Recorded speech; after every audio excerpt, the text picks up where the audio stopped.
దేశవ్యాప్తంగా పలు రాష్ట్రాలను చలి వణికిస్తోంది. ఢిల్లీలో గత 2-3 రోజులుగా గజగజ వణుకుతున్నారు. రాత్రి సమయంలో ఉష్ణోగ్రతలు 9 డిగ్రీలకు పడిపోతున్నాయి.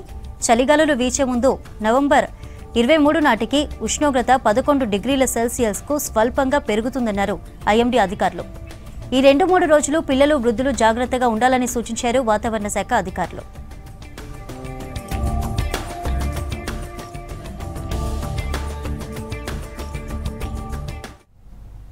ఉదయం 10 గంటలైనా ఎండ రావడం లేదు. దీంతో ఎక్కడ చూసినా మంచుతో పాటు వాహనాల పొగ దట్టంగా అలుముకుంటోంది.